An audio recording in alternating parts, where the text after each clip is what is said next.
Hey everyone, it's Courageous and I am back with another video.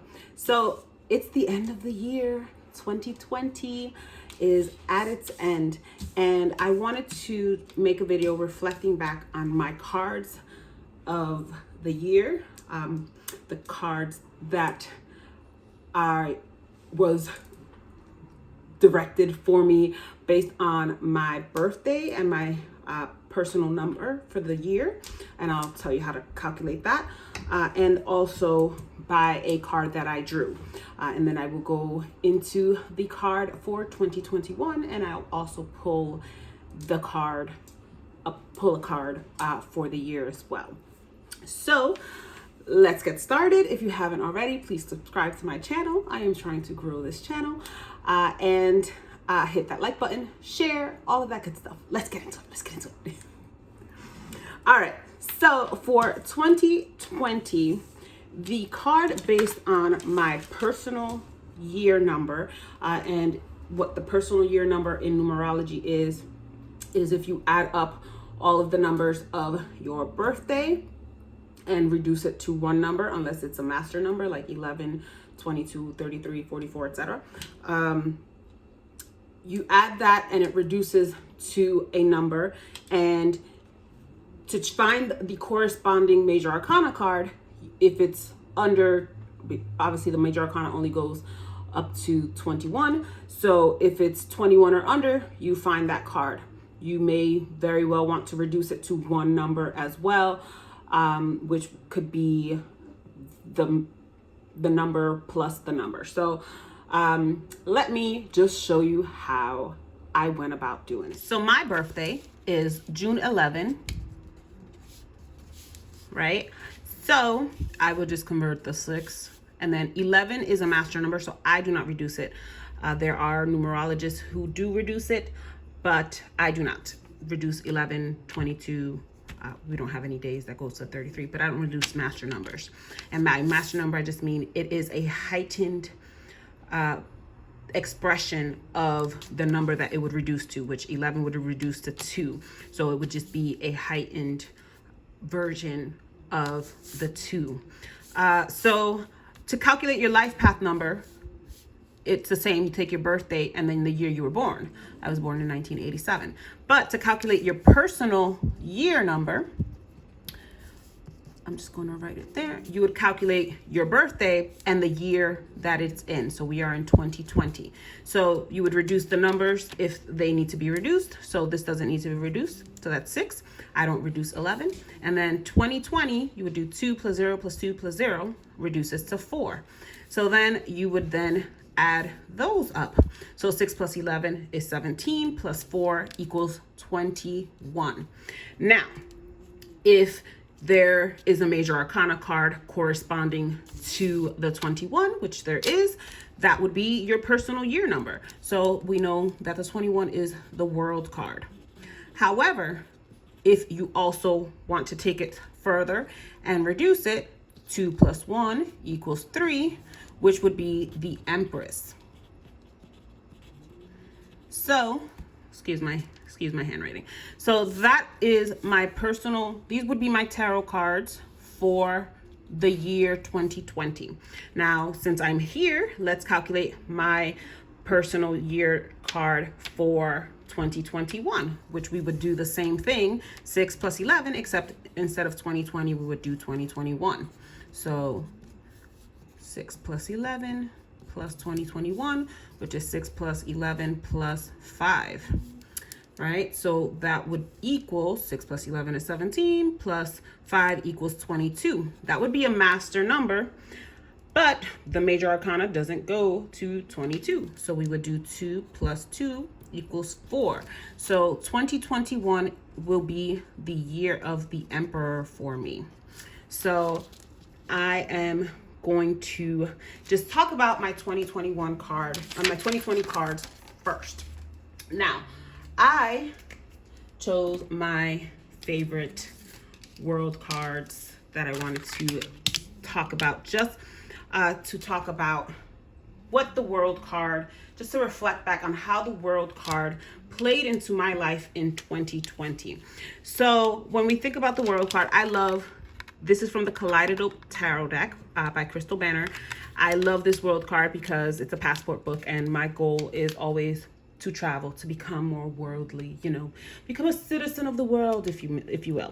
But what does the world card also mean, right? We have this circle. This is from the Old World Tarot. This circle, this completion, right? This ending of a journey. And I wrote some initial, I'm just going to slide this over. This is my bullet journal.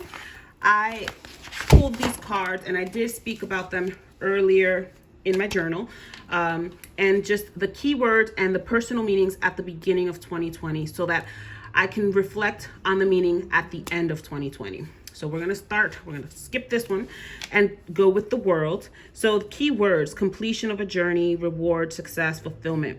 So what mindset was courageous in at the beginning of 2020? Well, I want to travel the world. I want to make my mark on the world.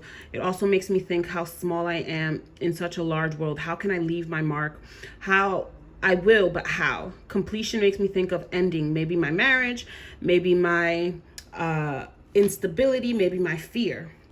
So now I'm going to put this aside again. So now it makes me think, okay, reflecting back at the end of 2020, how did the world card play a role? So my marriage didn't end, so that was good. I didn't get to travel as much as I wanted to because COVID, right? But I did see a lot of fulfillment in areas of my life where I didn't expect, or I wasn't focused on at the beginning of the year. While I did start the year traveling, I started the year in Dominican Republic, and I did end up going back to Dominican Republic a couple of weeks ago. So I did travel twice. So that was good. Added some stamps to my passport book. But also, I see myself now completing a stage of my life where I am rising above my fear. I am rising above my anxiety. And that was something that I did touch on in my bullet journal, ending these cycles of fear. And I have become more grounded in my spirituality and in my faith, that I am able to let go of this anxiety that kind of, it really torments me. I overthink, I overworry, and I've been kind of working on rewiring this pattern within me so that I can start a new chapter in my life, and sort of kind of, how do I say, I am taking my place in the universe, in the world, and having more faith in my mission, and worrying less about things that I have no control of, right? And just the world card itself, just, how was the world rocked this year, right? On the personal and on the global, human level. So I really do connect with the world card. And I do feel that I did see instances of it in my life where I really, and really, again, it's at the end of 2020, and I am at the end of a chapter in my life where I let fear and anxiety ruin my days, where I let my emotions get the best of me, where I let myself feel incomplete. I'm taking steps towards success and fulfillment. And I have seen small successes and large successes in 2020. Now, like I said, you can reduce these cards to a smaller number. And this I didn't do in the beginning of the year, but at the end of the year, where I am now, I can definitely see the Empress in my life as well, because I have grown more nurturing of myself in 2020. I have been working very deeply to connect with my divine feminine, because that's something that I didn't feel that I could before because of that fear. I had to embody my masculine because I had to be in control, because if I didn't have a hold on things, I I couldn't get to where I was. I was for a very long time a single parent. So I was mom and dad to my children. So I had to be strict. I had to be firm. Yes, I do show affection to my children, but I had to be more of the masculine in me. And in 20, like these nails, this never would have happened before this started happening in 2020. I used to bite my nails until like I didn't have, like I barely had fingertips. I didn't put as much effort into my physical appearance, because that just it's like what I have things to solve. I have to, I have problems to resolve. I have bills to pay. I have work to do. Like, who cares what I look like? But now I see that caring about my physical appearance is not vanity. It's not doing it for others. It's doing it to nurture the woman in me, the feminine in me, and nurturing myself. Because when I don't care who says they don't think this, but when you look good, you feel good, and not look good towards others. When you look good to yourself, I recently went on a plant-based diet, so I am vegan now, and I feel better. I've lost 10 pounds in 2 weeks, 10.5 inches on my body, and I feel amazing because of this. And I'm nurturing positive thoughts. I'm nurturing my wins. I'm nurturing the gratitude. I'm nurturing the faith. I'm nurturing positive things so that my anxiety does not show up and ruin my day, ruin my life, ruin my relationships, because I do let that interfere with how I interact with people. And I am not doing that anymore, because I am embodying the queen bee. It's Beyonce. This is also from the Kaleidoscope Tarot. I am divine, and I need to start acting like it. And I have been doing that in 2020. So this is how my personal year has shown up for me in 2020. Now, I also pulled a card. I just pulled a random card and had, Spirit give me an additional card. And that second card was the Two of Pentacles. So the keywords I wrote down: finding balance, juggling, weighing options, deciding. Personal meaning for me in the beginning of 2020 was I need to balance my energies, desires, pursuits. I can gain financial prosperity and stability, but I need to balance my energies and responsibilities well. Well, I have been doing that. I chose these two of Pentacles from the Old World Tarot and the Kaleidoscope Tarot because this really speaks to how I've been doing that. My meditation practice in 2020 has blown up. Like, I've traveled to the past, the future. I've gone to other realms. I've, really been able to commune. So the meditative aspect of this Two of Pentacles really speaks to me, because it's balancing the spiritual and the physical plane. And then this Two of Pentacles is just the, juggling with grace. And I feel like I've been doing that. So how else has the Two of Pentacles shown up in my life in 2020? Now that I am reflecting on it at the end of the year, well, my finances are the most stable they've ever been. My credit score is the best it's ever been. I've paid off a lot of debt. Like, I've been really mindful about paying off debt, and I want to buy a house. That was on my vision board for 2020. If you saw my vision board video, if you haven't, go check it out so you can see what I manifested this year, and what I didn't. But I can't just say I want a house and boom, I'm going to have a house. No, I have to work towards that. So I've been very mindful about juggling, obviously, juggling not spending and being a Scrooge, hoarding my money, but also, so I've been indulging in pleasures, but also spending money to get out of debt, and making sure all my bills are paid. So I did not fall behind on my bills in 2020, so that is also a win. I am financially stable. I am juggling the spiritual and the material worlds. And yeah, I think 2020, I know a lot. I am blessed in 2020. My heart goes out to those who don't feel as blessed and those who suffered losses, but I can still be grateful that my 2020 did result in successes, even though they weren't what I expected. So this is how the Two of Pentacles showed up in my life in 2020.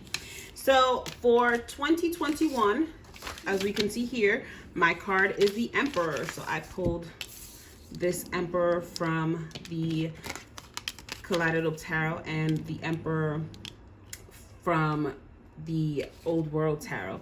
So how now at the beginning of it's the end of 2020, almost the beginning of 2021, how can I consider the meaning of the Emperor? Right now, the only thing that jumps out at me, because I feel like I've been an emperor my whole life, like, again, the divine masculine, right? But I like the structure, the routine. I really identify with the Emperor because I organize my life like to the fullest. I organize as much as my day, as much of my day as I can. I stick to routines. I stick to structure, but I still have improvements to make. My schedule is constantly changing, and every time there's a little tweak, I kind of fall off the rails, and it's hard for me to jump back because it throws me into like anxiety. It throws me into, oh, this is never gonna change. This is never, this is always going to keep happening, and I need to just roll with the punches. When I think of the Emperor, we know that's associated with the sign of Aries. I think of how fun Aries is. Yes, the Emperor might be kind of strict. He looks kind of very, very rigid, very uptight, but this Emperor looks more fluid, and we have the robes kind of like, we can see the wrinkles, so it's like it doesn't have to be perfect. Yes, you need stability, you need structure, you need a foundation, but Aries are fun as hell. Like I love their fiery personalities. I love, another thing I like about Aries is like their competitiveness, and I really relate to that, and I think I can have some fun while maintaining structure and routine in 2021. So I love the Shadowland Tarot guidebook. So I love the questions that they ask. So let me just see if there's any questions that I can relate to or at going into 2021. So the reflections here: how do I feel about authority in general? How do I perceive consequences in becoming a leader? What is or was my relationship with my father or father figures? How do I feel about rules and laws? How do I project authority or command respect? Or do I feel boundaries are encroached upon? So personally, as of right now, I don't relate to any of these questions. I do, my current relationship with my father is good. How do I feel about rules and laws? Well, I'm going to be struggling with rules and laws for a while until the laws change for the people who look like me. And how do I project authority or command respect? See, this is where I could use some help, because I have been told on many an occasion, I have an intimidating presence. I've been actually, people have been telling me that since I was like 13, 14 years old. But again, because of my masculine. So I think I need to take the lessons of the Empress in 2020 and mesh them with the boundaries and authority that I still want to project. I'm a leader. and people need to respect my authority, South Park. But at the same time, I can still, like, I need to balance being soft. Like, I want to be both of these. So I want to make sure that I can still have authority. I still have my voice. I still have my boundaries, because I will always have my boundaries. But at the same time, that doesn't need to take away from the nurturing and from the softness that I want to embody. So I definitely think that, because my routine definitely needs work. I have 4 dogs, more dogs on the way. So it's definitely going to be difficult, and I am going to be starting a new business, or not starting a new business. I am going to be expanding on my current business, adding a different facet to it. And I'm also teaching. I'm also a student. So there's a lot of balls in the air. I'm wearing many hats, and what I am looking forward to in the Emperor is still structure, is still being an authority in my life when things get out of control. So now I'm going to pull a random card. Just kind of let the universe give me an additional card. So we have the Emperor, and I just want to pull an additional card for 2021, so that the universe can give me some more things to work on, right? So let's do that.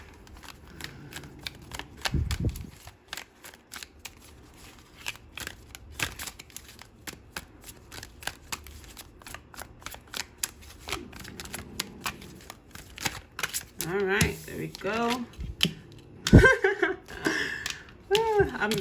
Temperance. It's funny because I was just talking to my aunt about this yesterday, that I am not a temperate person. I'm not one for moderation. That's something that I need to learn in my life. I do operate in extremes. And that is something that I need to learn. So look, the universe is telling me, 2021, make that happen. And I can definitely see I am working on it. And again, I've been doing so well with these new strategies that I'm taking in embracing my divine feminine, in standing firm in my faith, in my purpose. And the anxiety and the depression is what makes me operate in between extremes. When fear takes over, the negative really, I'm not a middle ground type person yet. I will be. So thank you, universe, for reaffirming what I need to do. So these are my cards for 2021. Let me know if if this is new to you, pulling out a personal year card. What are they?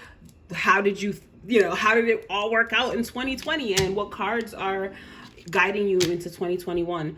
So I wish you all a happy and prosperous and abundant and loving and creative new year. And I'll see you all in 2021.